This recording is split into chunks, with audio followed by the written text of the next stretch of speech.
That's just the tail wagging the dog. Yeah. Right. Yeah, right. Why, if we do everything they want, right? What am I here for? Right. I'm the manager. I'm supposed to make decisions. Welcome to It Doesn't Take a Genius. Ramsey. Marshall, great to see that your theoretical toboggan for theoretical cold weather at the release of our last episode, it's over now, apparently. So Yeah. So second week of January is going to do great. if you're listening to this, you survived the polar vortex. Yes. Congratulations. Oh, man. You're a hardy survivor. Hey, I wanted to let you know Yeah. that we are trendsetters. Are we? Oh, yes. The 2024 was the year of the chatcast video format, when podcasts moved from audio only and added a video opportunity as well to their There podcast. are some entertainment podcasts that I listen to that have a video element now. Mm-hmm. And I'm going to be honest, I don't watch a single one of them. This will not surprise you. You and I have talked about this. Oh, yeah. I don't understand how people have time to do it. It baffles me, but it's 100% true. Like it's a whole separate audience for us. So, Yeah. 2024 was the year of the podcast. Uh, wow. you look at the podcast election, as they're calling it, Yeah. where so many candidates were getting their message out in different Yep. podcast formats. Yep. One that I listen to, Spike's Car Radio, uh, Hmm. uh, has always been audio only. Just a few weeks ago, did their first video version, Hmm. which was the comments were interesting. Right, people were saying, "Hey, before on the audio version, they talk about a car, I'd have to Google it." Right? So I'm listening and Googling at the same time. And now, oh, they just have it sitting there and then they point at it and I can see it. So it'll be interesting to see where it all goes. But yeah, I so did talk to a friend who he's a very successful videographer, has his own business, and he's flying all over the world all the time. And we were talking about, could you turn a podcast like ours, if you had really good editors, could you turn it into a joke-filled podcast the way like a Dude Perfect episode is? Like where they, repeat phrases we say and zoom in on our lips when we say something ridiculous and repeat it later in the episode. I don't think it's going to be as big a hit. I don't think we'd attract the tweens. It's my personal opinion. Maybe we will. I don't know. I don't know. But yeah. anyway, Yeah. Well, I was talking to our 25 to 35-year-old demographic over the yeah, holidays. you And mentioned this. yeah, Yeah. both of them are listening. So shout out to Cassie and Alex. Thank you for tuning in. And I encourage them, as we do with all our listeners, if there's something that you'd like us to talk about, something that you want to know more about, or maybe you're struggling with, by all means, bloop it in the comments, and we'll definitely take a look at it. And smash that like and subscribe button. All right, got it out of the way. We're ready to go now. What are we talking about today, Mike? The Gallup Q12. Yes. This is part two of a four-parter. So part one, we talked about the evolution of this. The basic premise is Gallup has figured out over decades and 25 million surveys later, here are the 12 things that matter if you want employee engagement. Right. And that is people who care, who give their heart, their soul, who show up, who are loyal and stick around and perform at a higher level. And generate numbers that go with that. Less turnover, more profitability, better quality, et cetera, et cetera. Well, that's the beautiful thing about Gallup is it's not hyperbole. Uh, Right. they measure everything. So the Gallup guys have very specific metrics, many of which you have at your fingertips, that Right. point to the true statistical gains if we do well at these things. So we in episode two, this episode, we're going to cover questions 3 through 7. And we lumped these together. My thought was when I looked at these centered around just basic human needs. Yeah. If I'm a carbon-based life form wandering the planet, here's some things that I need if you want my full engagement. And I wanted you to mention that because it wasn't intuitive to me right off the bat. I probably would have said, I don't know, something around, human centered or, the manager, but it's this will play out over the course of the episode. But if you think about it, this is what your people need. These Mhm. are the things they're just going to need, or they're not going to stick around. So, uh, leap right into it, I guess, with question three, Oh, which definitely. And I think, as you yeah, listen to these, as we've talked about, yeah, be thinking about, do I have this as a team member, and if I'm a right. manager, uh, do my team members, how would they Yeah. answer this? How would These they answer questions? this? Right. And I think this question number three, I just as a preview, I'll say I think this one is part of Gallup's success. They have figured out that this is a big deal and popularized this, as we'll discuss. So go ahead. I'm sorry. Oh yeah, yeah. So number three, at work, do I have the opportunity to do what I do best every day? Yeah. At work, do I have the opportunity to do what I do best every day? Strongly agree, neutral, disagree, or strongly disagree. Yeah, and as soon as you read that, you think about the relatively recent trend of a strength based organization, Right. This right? is a new thing. This Yeah, is, I mean, over the last few decades, this is a new thing. yeah, yeah. When we first started in this industry, or when I first started in this industry, and you weren't born, the That's not true. the the thinking was you could teach everybody to do everything that a job required, right? Right. Here was this list of attributes and abilities. You assessed against that list, and if they didn't have it, you put it in them. Right. And it didn't take but about 10,000 years for us to figure out Yep. that ain't working, right? Nobody's going to be great at everything, but everybody's great at something. And if I Right. put them in a position to do more of that thing, they will a love it, and they will improve more dramatically at it than anything else that I could assign them to. So I mentioned my brother was a strengths finder coach, a certified strengths coach with Gallup, and he and I have talked about this at length. Um, the reason that Gallup figured this out is really because of a guy named Don Clifton, who was I guess a research scientist who was studying this concept. And so, like I said, since the 90s, they've been researching this kind of thing. And just a little trivia for folks. Don Clifton, I think he's passed away now, but he was a devout Christian. And so there's a concept in the New Testament about the body of Christ, that the church is the body of Christ. And it shows up in a couple places where St. Paul's talking about this, saying, the eye needs to be the eye. If the eye wants to be a foot, or if the foot wants to be an ear, the body's not going to work. We need all the parts of the body. Mm-hmm. And that is really what's at the core here. The way my brother puts it is, there's 34 themes that the Strengths Finder assessment captures and sort of assesses, which ones are natural to you. And yeah, you could get better at all 34. You absolutely could. It's just going to take you a lot more effort and a lot more time to develop some of the skills in those themes that aren't the high ones for you, whatever those themes happen to be. And vice versa for a person who's the opposite of you. So why not just play to your strengths? Why not just go to the things that come naturally to you? That our buddy Thad Bartlett says it's like riding a big wheels downhill instead of trying to pedal a bike uphill.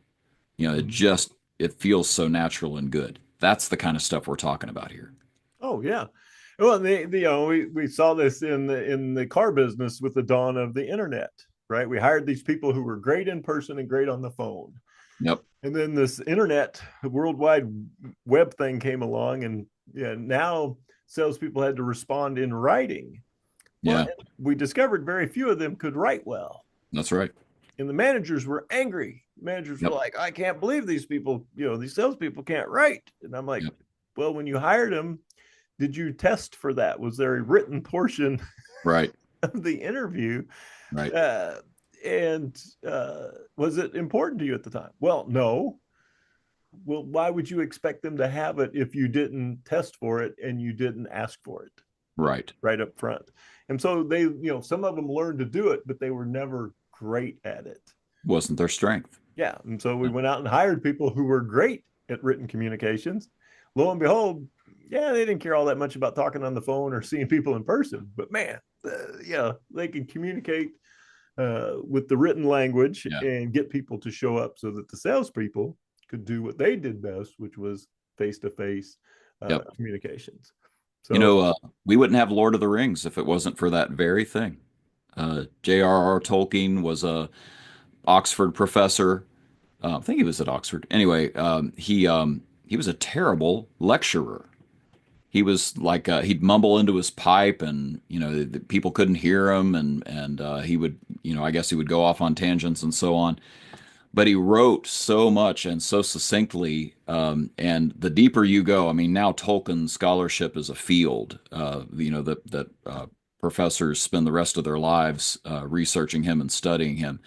But he was so good. They're uncovering new ways all the time of how he was connected with Anglo-Saxon poetry and Norse elements and all this stuff that his whole brain had put together and turned into a written form of this. He really created an industry called fantasy novels.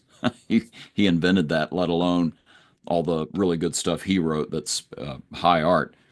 Wouldn't have it if he wasn't allowed to focus on the writing over the lecturing. Man, yeah. And he obviously, when he found his strength, wow. Yeah. Yeah. They've published a whole set of books that are just his notes, like his manuscripts and previous copies, and that's been worth studying. Like, they were bestsellers. So anyway. Yeah, that's amazing. And I'm excited for when some, future collegiate course is built around our podcast. That's anyway. So more profitable, reduction in turnover, reduction in accidents. This is a good thing. Let people play to their strengths. Big deal. Excellent. Number 4. This one kills me because there's a number on it. Yeah. This is so bad. In the last 7 days, have I received recognition or praise for doing good work? Yeah. In the last 7 days, have I received recognition or praise for doing good work? Strongly agree, neutral, disagree, or strongly disagree. And I'm going to tell you why that says 7 days. My opinion. I think that's because there are nice guys like me who say, oh, if the question just said, have you been recognized and praised for doing good work? I could say, yeah. I mean, they're great guys. 3 years ago, I remember getting a pat on the back. This is holding everybody's feet to the fire. No, really. In the last 7 days, this week, have you had anybody say anything to you about your work? Yeah. Ouch. Yeah. Because that's that old joke. The couple's been married for 40 years, and the wife says, you never say, I love you, and the husband says, I said it the day we got married, and I'll let you know if anything changes. It's like, maybe that wasn't enough, right? And what's the version that you'll hear from an employer? Your paycheck. Yeah. That's your recognition. You want to know if you're doing good work? Look at that paycheck. Yeah, I paid you. That's how I know. That's how you know I love you. Right? For some reason, that's not working for people. We've talked about this extensively, right? The question says recognition and praise. I like recognition or appreciation. Recognition would be for an accomplishment, right? You personal best, record number of sales. Knew something that you did well that's measurable. Appreciation is for who you are. Mm-hmm. Right. I know that you didn't have the best month last month, but you never quit. I really appreciate your persistence. It would be interesting to know if they are tempted to add a question around just like, are you recognized, as a human being, as valuable as a human being? Because this one is clearly, for good work. That's the wording of the question. Right. But what to me is so striking about this one, Gallup will tell you that this is one of the ones most highest tied to reduction in accidents. And or I'm sorry, not reduction in accidents, reductions in absenteeism. It's people are willing to show up because they know they're recognized. It's tied to a reduction in shrinkage. Like less theft, less waste. Well, I just I can't steal from nice people who appreciate and that's sort of how you recognize. take Like, it, isn't it? like, yeah. Oh, Ebenezer over here. Yeah, I'm taking 2 lumps of coal, home to the Right. family. But yeah, Yeah. this guy loves me. I can't take his stuff. Cracks me up. Anyway, But yeah, so now if I'm a manager, I'm in a little bit of a panic. Like, yeah, okay, how long ago, so we talked about, beginning of the year, brand new month, in the, first month of the new year. Maybe it's assessment time. You get out your list of team members who report to you, your managers who report to you, and you just start going, okay, when was the last time I caught each one of these people doing something right and said something? yeah, And yeah. now I'm just, oh man, here's this guy, right? Or these two people. It's been a while for those. So just a simple assessment, a list and some tick marks. You can assess for yourself how you're doing with this particular behavior. And I know we've brought this up before, but let's remind our listeners, both of them, that you can do this in 60 seconds. AID, action observed, impact that it had, desire for the future. In other words, here's what I saw you do. Here's why it's important. Thanks. Please keep it up. That's it, and you're done. And it can be on little things, So, Oh yeah, yeah. The whole genesis of the 1 minute manager yeah, was it should take less than a minute. yep, Right. And so, yeah, if I can take a less than a minute and reapply like sunscreen every 7 days, yep. right? Apparently, people respond to that, and it increases engagement. And by the way, if you don't recognize them, I bet they'll find somebody who will. Yep, definitely. Moving on. Number 5: does my supervisor or someone at work see, I really open this one up. Does my supervisor or someone at work seem to care about me as a person? This is a big one. Wow. All right. So does my supervisor or someone at work seem to care about me as a person? Strongly agree, neutral, disagree, strongly disagree. Just saying strongly disagree at the end of that would just be so hurtful. It's just and painful. and this one is the research behind this one is huge. The percentage of increase that you get for improving each of these questions on various items, we've been mentioning it all along the way, quality, profitability, turnover, and so on. This one is tied to the tune of 46% to less accidents, 41% less absenteeism. This one is really strongly tied. If you can improve this one, you can improve some numbers big time. So because I think people at work care, I'm not going to throw myself off the scaffolding. I'm actually going to use my safety harness. Click. Right. I think these people care about me. I'm going to put my welder's helmet down. I'm not going to look directly into the beam. There's a little bit of nihilism that happens in some of our workplaces, like forget this, screw this place. Yeah, I don't care. Nobody cares. The wording of this. Yeah. Supervisor or just someone at work. Just someone. Yeah, someone, please. And not care. Seem to care. It doesn't say genuinely cares. No, it's just my impression. It's my perception that people care. And you hear that, right? These are the stories, when I go into a new business, and and they always have some vision about family, and we treat everybody like family, and we care, and all that stuff. And you start asking, right, so what's it like to work here?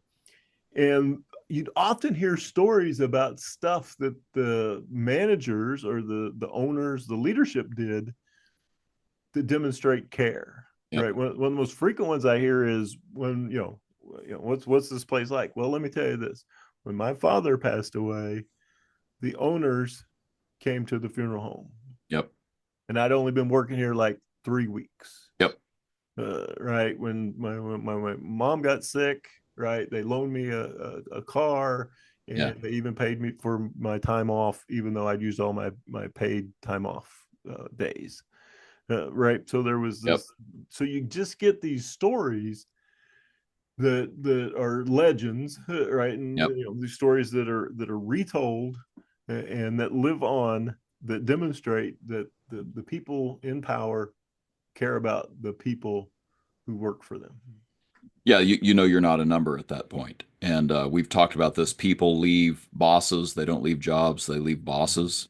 I had he was the most profitable uh, person in his department, and he had the owner visit the funeral home. It was that very Mm-hmm. same thing you just talked about. And he told me, and this is a quote, he said, I've had problems. He and I have disagreed and not been on the same page.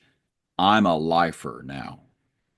So that's it. Like that one incident, as long as it's not eroded over time with other, things that the guy observes, he's become a lifetime employee. The turnover issue is gone.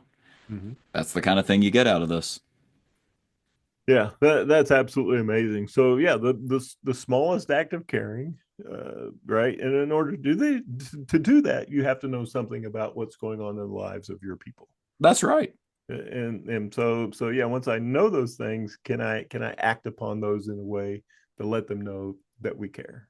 So we mentioned this with the last one that you could keep a checklist of how many times, how often you've recognized people. You could keep a list of the things you know about your people, your own personal employee CRM. Mm-hmm. What's their significant other's name? What are the ages of their kids? What are their hobbies? And it's not that you need to go give everybody a worksheet and say fill out this form so I know about you. You just go ask them questions like, what do you do in your free time? The very fact that you ask that question shows a little bit of care. At least you seem to care, right? Like that's the whole point here. Right. So Yeah. this is an easy one to work on if you can get your brain into that mindset that it's worth collecting that kind of info. Mm-hmm. Oh yeah. So powerful. So All right. powerful. Anyway, Number 6, is there someone at work who encourages my development? yeah. Is there someone at work who encourages my development? Strongly agree, neutral, disagree, strongly disagree. And this is one of those that is the reason people quit. This Mm-hmm. is if this is not happening, this is when they quit. And notice we're not saying they get a promotion. We're saying that they develop. Mm-hmm. That's the kicker here. They just want to know that they're making progress. Yeah, yeah. It was one of the basic human needs is the need to see progress. Hmm. And if I've got a high potential employee who wants to do more and be more, uh, Yep. right? And those are the people that we want to retain, the people who want to do more and be more. Uh, then what this is saying is they need encouragement. Yeah. And I would even, I would add to that even acknowledgement, going back to the recognition piece, Yep. right? So Appreciation. some acknowledgement that I'm developing. Wow, Yep. you've gotten so much better at this. I see you really doing a much better job with X, right? Yeah. And have you, what's the next thing you're gonna work on? Yep. Right? What do you want to get better at this Yep. year? Those kind of questions, right? And then can I encourage that? So I am the tail end of Generation X. And so when I was in college, I was overlapping with the beginning of millennials. And I did like I just sort of knew you could just tell there was a generational difference happening. And a lot of employers have talked about this. They're just so needy. They just, they're always saying, how am I doing? How am I doing? They're always asking for updates and always needing feedback. Like they're so needy about their feedback. But I saw that actually in college when video games started getting these achievement screens. So you could play a game and then, it's not just winning the game and scoring points, but there might be, like some challenge you're supposed to do. Like, I don't know. I mean, I'm making stuff up here, but like if it existed for Pac-Man, it would be, got all the little dots without getting the big dots. Achievement unlocked. And they had a name for it. That back in the day they called them Chivos. That's what my friends called it. Well, look, if you're getting that from a video game literally every time you sit down, that it's constantly telling you, you just did something cool. You just did something you've never done before. You just did something unique. Well, guess what? Bosses are going to have to step up to the plate. And it's not constant praise, it's constant feedback. Here's what's going on. That's going to be necessary for basically Gen Y down. Oh, yeah. Yeah. The idea of leveling up. That's right. All right, and we've instituted that in some of the companies that we've worked with, where now they have the bronze, silver, and gold levels of a job. Yeah, yeah, so that we can talk about that. We have different levels now, so that we can more formally encourage their development and recognize and encourage them to get to the next level. Yeah, that's huge. Number 7. This one's yeah. At work, when they want my opinion, they give it to me. Oh, no, that's not it. That's not it. No. It's a question. All right. Number 7. At work, do my opinions seem to count? At work, yep. Do my opinions seem to count? Strongly agree, neutral, disagree, or strongly disagree. But once again, right, answering that question, strongly disagree, right? Nobody cares about what I think here. Yep. That would just, it would be so hard to walk into the door every day of a place like that. Yeah. I'm a drone here. Yeah. I'm a pair of hands, as one of our mentors used to talk about it. Yep. They don't want me. They don't even want my heart, my head. They just want a pair of hands. Yep. Just do what you're told. Shut up. Right. And the thing that is so funny, is they're giving an opinion as they fill out this survey, right? And in fact, we used to have an employee survey that would say, I believe that my manager is going to do something about the results of this survey, right? And it was just it was a great measure of pessimism. How much pessimism is out there about this place? But we would tell them that, right? We'd tell a client up front, hey, look, don't do this employee survey if you're not going to respond to it. So all the data that we've been suggesting you collect, in our last episode, we mentioned some input you could be gathering. In this episode, we've talked about how you could go find out more about your people. Well, you better do something with that. Don't go do it in a vacuum and just set it up on a shelf. You got to do something with that so that they see, they see that their opinions seem to count. Mm-hmm. Oh yeah. Some of the answers to that question led you to believe they firmly believed, when we did it on paper, that we took their paper and we just put it in a shredder. 100%. If it was, the submit button was actually the delete button. Yeah. Nobody was ever going to read this. No one was ever going to see it, and nobody cared.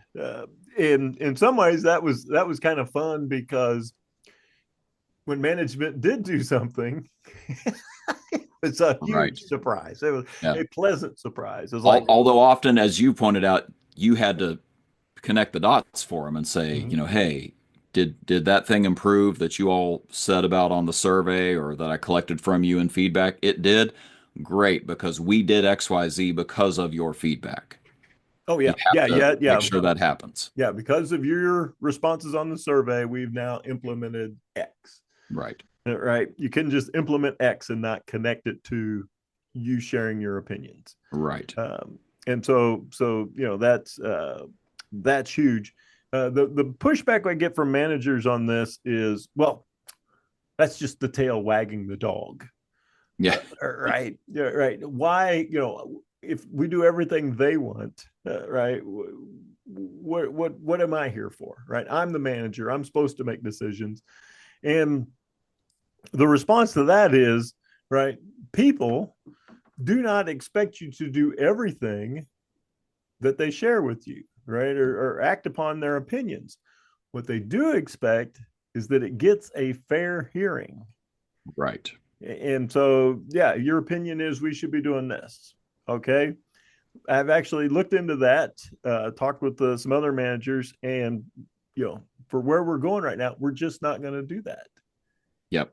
And people are fine with that, right? That's exactly right. It was considered, it had a fair hearing, and the answer is not what I would like, but most people aren't deterred by that. Patrick okay. Lencioni talks about that, right? That, the team is going to function first if there's enough trust that people raise their hand and express a fear, a frustration, a failure. They've got an opinion.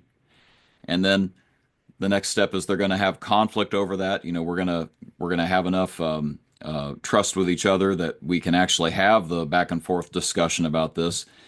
And if you allow that to happen, then you get to reach that third stage, which is commitment. People say, hey, they didn't go with my opinion, but I got to express my opinion. I know it got a fair hearing, and okay, let's get around what we decided we're going to do. This is that's engagement, right? That's a great description of engagement. Oh, tremendously so. The idea that we've got questions 3 through 7, and these are basic needs. And so now when you start to think about, okay, if these are basic needs, then these should apply universally to people no matter the setting. That's right. So are these universal family member basic needs? Are these universal basic needs of people that I work with in volunteer or with the church or things like that? So this works everywhere. Yeah. And so, if you wanted to do an assessment of, all right, how am I doing in life right. with the people around me, this list would be pretty good to work through as well. Yeah, I follow a company. I'll just make it a brief story, but their stock has improved over the last few years, 2,600%. They are now a blue chip stock in the index that the United Kingdom uses. And basically everything changed with new leadership, but the new leadership said, let's go on social media and engage our customers. And so there was a lot more back and forth gathering opinions from their customers, and the customers got turned on, and the revenue has just grown immeasurably. I mean, there's one example. No, that's a great example of, all right, so now I've taken it beyond internal. Right. And taking this same idea, okay, if this is a basic human need, what if I applied it to my customers? Yep. If you're the manager at a restaurant, you walk up to the table and go, how was everything? You might get an answer, but if you say, all right, so what is one thing we could have done to make this a better experience tonight? Oh. Yeah, get specific. Now I'm leaning in, right? Now I'm more engaged. Yep. Love it. Nice. Well, nice. This is it's a neat collection. I like how you've grouped these together because they don't jump off the page as needs. We look at Maslow's hierarchy. We pay them. They got a roof over their heads and can buy groceries thanks to our paycheck. Well, it turns out there's more needs than that, and they just aren't seen on the surface. Mm-hmm. But they are needs. If your people don't feel heard, if they feel like a number, things are not going to work out. They're going to go elsewhere if they can. Oh, yeah. It's one of those things, too, that many of these, the team member cannot ask for. Yep. It'd be really nice if you guys cared more about me. Right. Well, that seems like an awkward conversation. Yep. It would be nice if someone would encourage me. Yep. Right. I would like to get more recognition. Yep. Yeah. Right. You can't say that. Yeah, the very rare person in your employ that has the courage to say those things.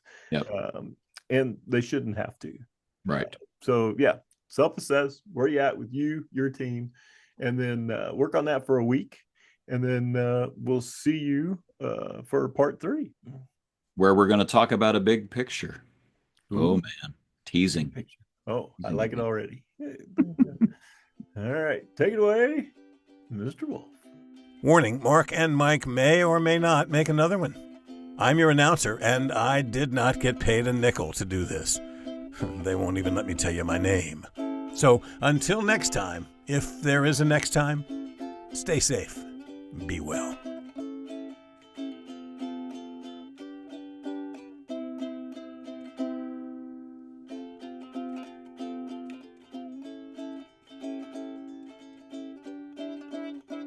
That's good enough.